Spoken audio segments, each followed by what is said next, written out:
Bapak, Ibu, Saudara-saudara yang Tuhan Yesus kasihi, bertemu kembali dalam program Renungan Harian Senin, Selasa, Kamis, Jumat, dan Sabtu. Ibadah sesami masa, ibadah adalah teman dalam waktu. Hari ini sebelum kita memulai aktivitas, kita bersekutu bersama Tuhan, mari kita berdoa. Bapa di sorga, kami bersyukur karena keselamatan yang Tuhan anugerahkan bagi kami di dalam dan melalui Yesus Kristus. Hari ini kami akan memulai aktivitas. Tuhan, kami rindu untuk membuka firman-Mu yang kudus. Ajar kami untuk kami mengikuti kehendak-Mu. Dalam nama Tuhan Yesus Kristus kami sedia mendengarkan firman-Mu. Amin. Pembacaan Alkitab Galatia pasal 1 ayat 11 dan ayat 12. Firman Tuhan berkata, "Sebab aku menegaskan kepadamu, saudara-saudaraku, bahwa Injil yang kuberitakan itu bukanlah Injil manusia. Karena aku bukan menerimanya dari manusia, dan bukan manusia yang mengajarkannya kepadaku, tetapi aku menerimanya oleh penyataan Yesus Kristus." Renungan kita hari ini bertemakan komitmen memberitakan Injil, bagian yang pertama. Orang Kristen di mana saja dan kapan saja, sebenarnya tugas utamanya adalah memberitakan Injil Yesus Kristus, entah dengan perkataan dan juga perbuatan. Kenapa demikian? Saya mengibaratkan ketika saya mengalami sendiri bahwa ada satu tempat yang mana di tempat tersebut, di situ telah tersedia apa yang kita butuhkan, dan tempat tersebut dapat menampung untuk semua orang, serta tidak akan pernah habis sampai kapanpun. Saya, keluarga, dan kerabat-kerabat sudah berada di tempat tersebut. Tentu saya tidak akan tinggal diam saja. Saya akan memberitahukan kepada semua orang akan tempat tersebut.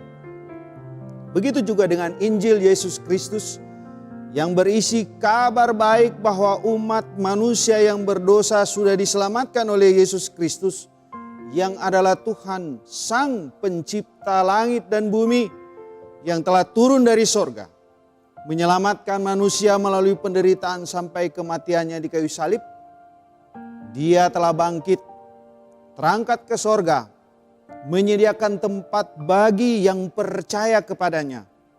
Dan dia berjanji akan datang kembali untuk menghakimi orang yang hidup dan yang mati.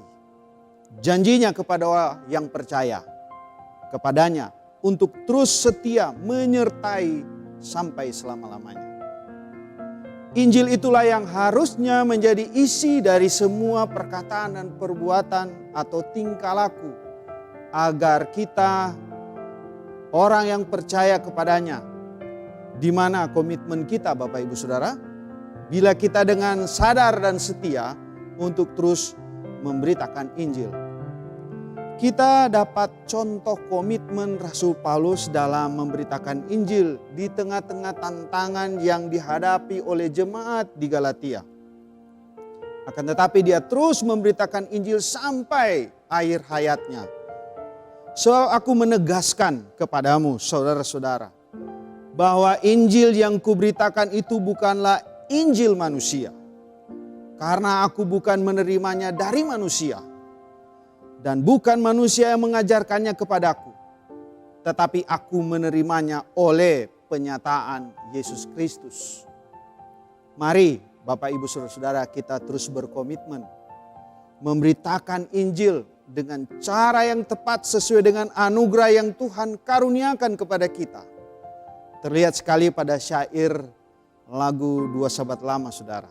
Nomor 149, serahkan pada Tuhan. Ku serahkan pada Tuhan tubuh, nyawa, jiwaku. Cuma aku hendak hidup bagi Dikau Tuhanku.